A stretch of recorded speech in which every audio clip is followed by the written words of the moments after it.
من الطبيعي إن في رحلات السفر عن طريق الجو الرحلة بتستغرق حوالي ساعة أو شوية ساعات على حسب بعد المكان اللي هنسافر له، لكن من غير المنطق إن الرحلة تقعد أيام أو حتى شهور، وأكيد طبعا من المستحيل إن الرحلة تقعد سنة مثلا، فما بالك برحلة سفر بالطيارة قعدت ما يقارب حوالي 40 سنة. قصتنا اليوم عن أشهر وأغرب رحلة في تاريخ الطيران، الرحلة 914، وإيه هي حقيقتها. السلام عليكم ورحمة الله يا صديقي العزيز، وأهلا بيك في حلقة جديدة من حلقات برنامج حكايات غازي. نحن على أعتاب حكاية لغز من أغرب الألغاز في التاريخ الحديث. يلا بينا نبدأ.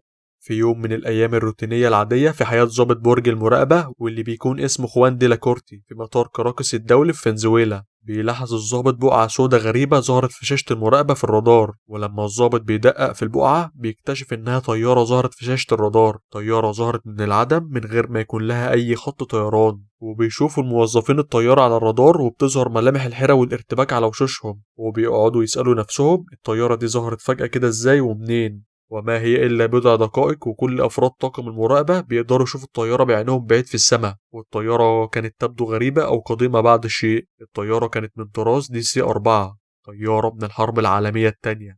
وفي وسط حالة من الصمت بيجي لهم اتصال كان مصدره الطيارة نفسها، وأول ما بيفتحوا الاتصال بيسمعوا صوت الطيار بيسألهم في ارتباك وخوف: احنا فين؟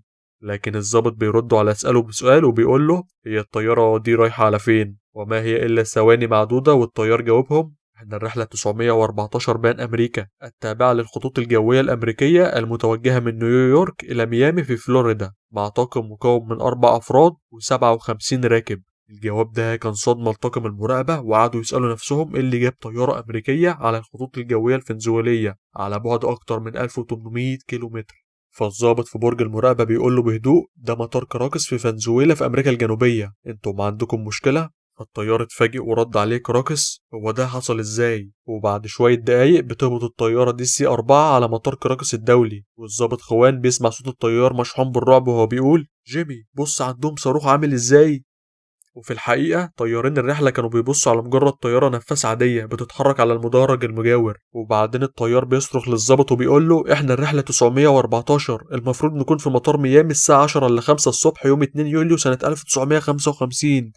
ازاي هبطنا في مطار كراكس؟ في حاجة مش طبيعية هنا. لكن الضابط رد عليه بكل هدوء وقال له: انا بأكد لك ان انت في مطار كراكس الدولي، والنهاردة هو 21 مايو 1992. لكن الطيار كان مرعوب وقعد يقول كلام مش مفهوم. الظاهر ان مش ده الجواب اللي كان الطيار منتظره، لكن الضابط حاول يطمنه وقال له: ما تقلقش، الطاقم الارضي في طريقه علشان يساعدكم. لكن الطيار رد عليهم بكل غضب من الشباك المفتوح في كابينة القيادة وقال له: محدش يقرب مننا، احنا هنطير بعيد دلوقتي. ومن غير ما يراعي بروتوكولات السلامة الطيار طار بالطيارة فورا، وبسرعة الطيارة اختفت عن الأنظار في وسط السحاب. وفي وقت تاني عمال الخدمة الأرضية أكدوا إنهم شافوا الركاب بيبصوا من شبابيك الطيارة، وكمان الطيار فتح شباك كابينة القيادة وقعد يحرك إيديه ليهم علشان يبعدوا. وكمان الضابط خوان ديلاكورتي قال إن الطيار كان بيحرك إيده وكان ماسك ملف وقع منه، واتضح بعد كده إن الملف ده كان عبارة عن تقويم. وبعد كده الطيار شغل محركات الطيارة وطار بيها بسرعة. والطيار كمان قال إن قادة الطيران المدني حجزوا على جميع سجلات المكالمة مع الطيارة، وكمان التقويم اللي وقع من إيد الطيار واللي بيرجع لسنة 1955.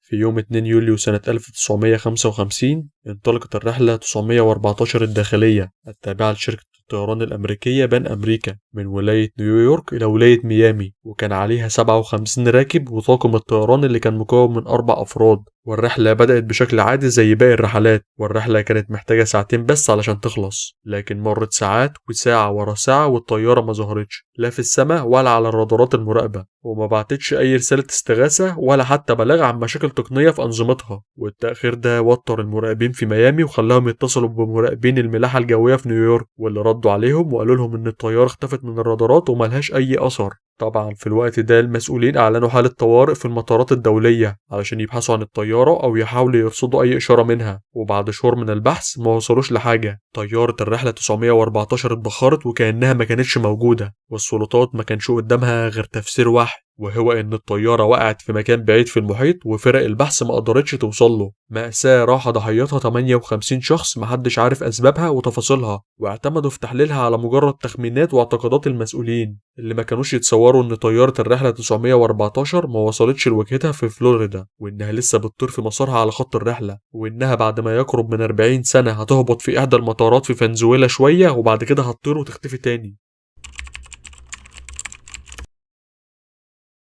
وبعدين في مطار ميامي في فلوريدا ادعوا ان طيارة الرحلة 914 رجعت بعد 37 سنة سفر في الجو. طبعا الافواه كانت مفتوحة والعيون كانت مبرقة والعقول مش مستوعبة ايه اللي بيحصل، ودي كانت حالة المسؤولين والعاملين في مطار ميامي بعد ما شافوا الطيارة. ما كانوش مصدقين اللي هم شايفينه. حوالي 60 شخص اختفوا بالطيارة عشرات السنين وبعدين بيظهروا كده تاني ببساطة. لا، والأغرب من كده إنهم لسه في نفس العمر وعلى نفس الحالة وبنفس الهدوم من غير أي تقدم واضح في السن. ومع ذلك المسؤولين في المطار مع كل الذهول ده ما كانش قدامهم غير إنهم يحققوا مع الطاقم والركاب في الطيارة 914، واللي كانت إجابتهم بسيطة واللي كانت باختصار إحنا رحلة طيران من 1955. ولما ما لقوش منهم أي إجابة مفيدة سابوا كل واحد يرجع للمكان اللي جاي منه. ومن غير أي إجابات رسمية من السلطات في أمريكا وفنزويلا كثرت التساؤلات والشائعات حوالين الرحلة 914، وخصوصا في فترة الانفتاح الرقمي اللي احنا فيها. فهل قصة رحلة 914 دي حقيقة؟ ولو كانت حقيقة ايه هي سرها؟ وازاي طيارة تطير 37 سنة ومع ذلك الركاب كأنهم مر عليهم 3 ساعات؟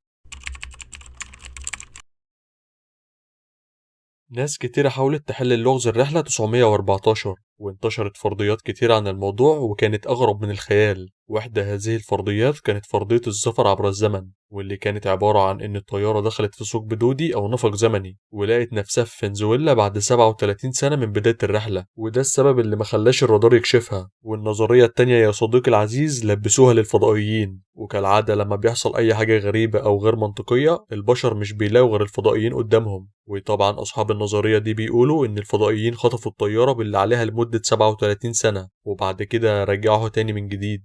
وكمان مثلث برمودا كان له نصيب من كعكة النظريات. بعض الأشخاص قالوا إن الطيارة عدت من عليه والمرة دي الطيارة ما اتحطمتش أو اختفت، لكن حصل لها حاجات غريبة وغير منطقية خلتها تسافر 37 سنة للمستقبل. النظريات دي وحاجات تانية كتيرة زي المؤامرات الحكومية والتجارب العلمية تدخلت في قصة الطيارة، لكن ما لقتش استجابة لعدم منطقيتها. واستمرت التأويلات والتفسيرات لفترة لفك لغز أرهق الناس لفترة من الزمن وشغل بالهم لفترة طويلة لحد ما جه حل أكثر منطقية. كانت الصحيفة ويكلي وورلد نيوز اللي تأسست عام 1979 والمطبوعة باللونين الأبيض والأسود عندها شعبية كبيرة وانتشار واسع في الولايات المتحدة الأمريكية، وده مش علشان عبقرية كتابها أو لجمال كتاباتها، لكن علشان دايما بتنشر مقالات غريبة ومثيرة للجدل بدون مصداقية أو أدلة موثوقة تستند عليها. ولعل أشهر تلك المقالات كانت مقال عن الرحلة 914. فبعد المتابعة والتحقيقات توصلت عدة جهات بحثية لكون هذه الصحيفة هي اللي اختلقت قصة الرحلة ككل، وبدايتها كانت سنة 1985 لما اتنشر مقال بقلم كاتب مش مشهور اسمه إيدي كولينتز عن عجائب الرحلة 914، باختلاف العام اللي هبطت فيه الطيارة بمطار كراكس واللي كان 1985، وده تاريخ السنة اللي اتكتب فيها المقال.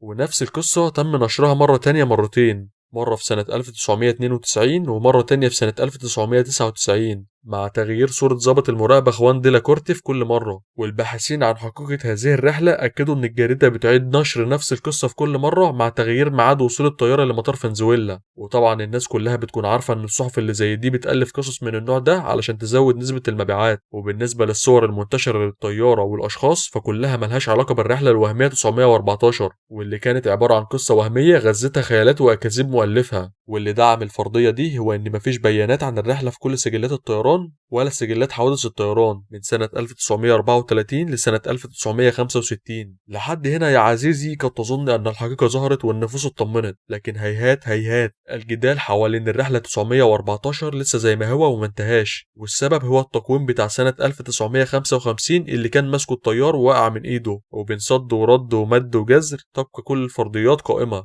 ولكل فرضية مؤيدين ومعارضين، لكن الحقيقة الوحيدة المؤكدة هو أن اللغز رحلة 914 يعتبر أطول لغز في التاريخ الحديث ولا يزال غامض حتى هذه اللحظة. السلام عليكم يا صديقي العزيز، وأراك في حلقة جديدة من حلقات برنامج حكايات غازي.